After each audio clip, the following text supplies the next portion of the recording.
In action against the Indiana Pacers, Austin Reeves, without Luka Doncic and LeBron James in the lineup, led the team with 45 points, a career high for Austin Reeves. But that is not the news that everyone is talking about surrounding the Los Angeles Lakers right now. Just a couple of minutes ago, breaking news, the trade between the Charlotte Hornets and the Los Angeles Lakers for Mark Williams has been rescinded. Shams, what does that mean, and why did not this trade, why didn't it go through? Malika, sources tell me that the Lakers have failed Mark Williams on his physical exam. I'm told they found multiple issues in that exam, and it's about the extent of the injury of what they got and what they found. And in that exam, clearly they found some issues, and people have talked about his back being an issue. I'm told that that was not the reason of the failed physical. So they found a couple of other issues in his physical exam that they did not expect. Okay, so failed physical means Mark Williams will not be coming to the Los Angeles Lakers. Dalton Knecht is now coming back. Where do the Lakers go from here on this? It's not good for the Lakers because their centers, in no order, Jackson Hayes, Christian Coloco, Christian Wood, if you want to call Jared Vanderbilt a center, that's not the group you want to have for a long playoff run. No knock specifically, but this Mark Williams is supposed to be their guy. And that's one issue. The other issue is how J.J. Redick, Rob Pelinka, and everybody in the Lakers organization is going to have to lie to Dalton Knecht and tell him how much they love him and they didn't want to. Breaking news in the CBS Sports HQ, where the Lakers trade to acquire Hornets center Mark Williams has been rescinded. Williams failed his physical with the team, according to ESPN. The Lakers were looking to bolster their front court after trading Anthony Davis for Luka Doncic. L.A. was sending Dalton Knecht, Cam Reddish, a 2030 pick swap, and an unprotected first-round pick to Charlotte. Williams has only played 23 games this season due to a foot injury. With more on the story, we say hello to CBS Sports NBA analyst John Gonzalez. John, this is the trade deadline that would not die, and crazy things continue to happen. A rescindment on the tail end of this trade deadline. I'm looking for precedent in my mind, and I can't seem to find any. What do you make of this story as it happens? Yeah, it's highly unusual, Joe, and we're getting details now that it was a health issue, that Mark Williams, as you mentioned, he's been often injured.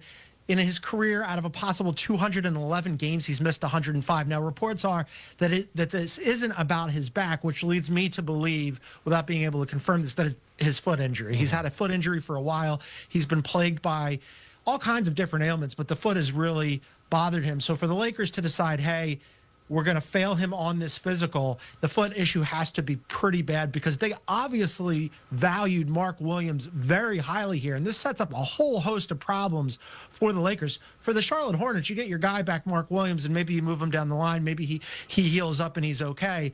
But for the Lakers now, there's no way for them to fix their issues where they needed big men.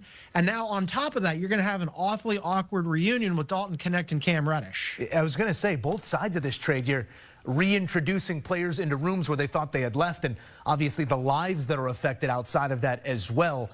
It's a very interesting situation and unfortunate for all parties involved, I'd say, especially the Lakers in an on-court manner. As you alluded to there, this is a team that does not have an answer at center, but they do have two of the greatest minds in the sport on court and a great head coach as well. How do you expect them to mask their deficiencies inside?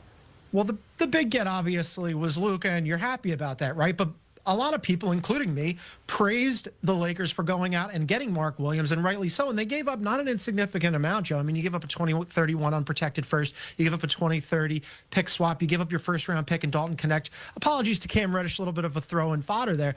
But, yeah, they identified the problem, which was they needed size, they needed rebounding, and Luka loves a lob threat. Okay, presto, Mark Williams solves all those problems for you. Now, without Mark Williams and the trade deadline having passed, you're back to basically having no size and not having any functional bigs. You've got Jackson Hayes. You've got Christian Coloco. Christian Wood has been hurt for a while. He's going to be back in the mix.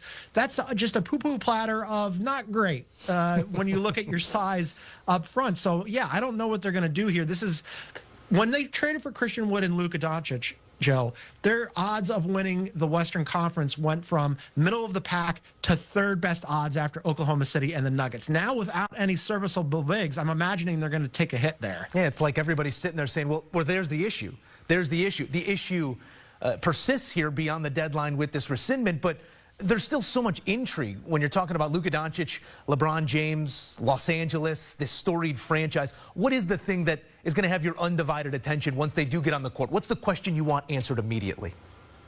Well, how healthy is Luka, too? Because there's some issues there, right? I mean, he was dealing with the calf strain. That can be a very tricky injury. You don't want that to turn into something that all of a sudden bleeds into an Achilles injury. That would be the worst case scenario. So if he's healthy, if he's fit, I think those two guys will be fine together. But the Lakers, Joe, the issue was really, okay, can they be potentially Western Conference contenders right now? I love Oklahoma City. I think they're by far and away the best team in the NBA. They just got Chet Holmgren back. But when they made these moves, the Lakers at the trade deadline, all of a sudden the Lakers went from, again, sort of like from 5 to 12, Joe. It's just a variety of teams. You could pick one out of a hat and say, maybe they have a chance, maybe they don't. But after Luka is added to that team, after Mark Williams is added to that team, you could see Rob Pelinka's vision of, okay, we're setting up the Lakers for the future with Luka Doncic, but hey, we still have LeBron, and now we've got Mark Williams, and now this roster is starting to take shape, and maybe there could be something this season.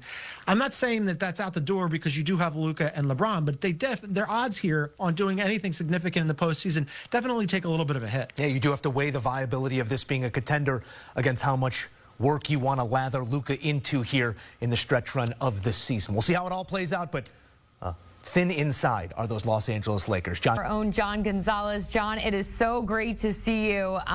It was very different fans in the arena in Dallas versus the fans that we saw right before tip-off that were outside protesting. Obviously, this big blockbuster move between the Lakers and the Dallas Mavericks. Just your initial thoughts from Anthony Davis and his debut.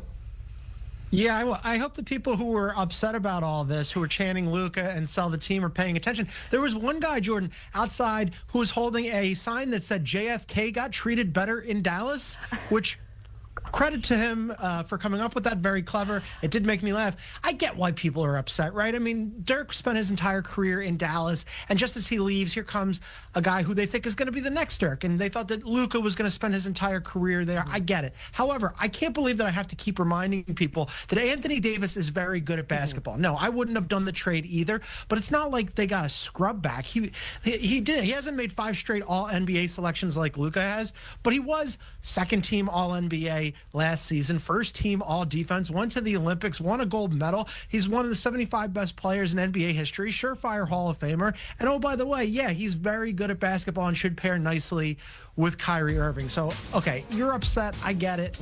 But still, you got a really good basketball player back. Yeah, and I think we could all kind of agree, right? The shock is still there, so I can't even imagine if I was a Dallas Maverick fan. I understand, but pump the brakes a little bit here. Put the smiles on your face.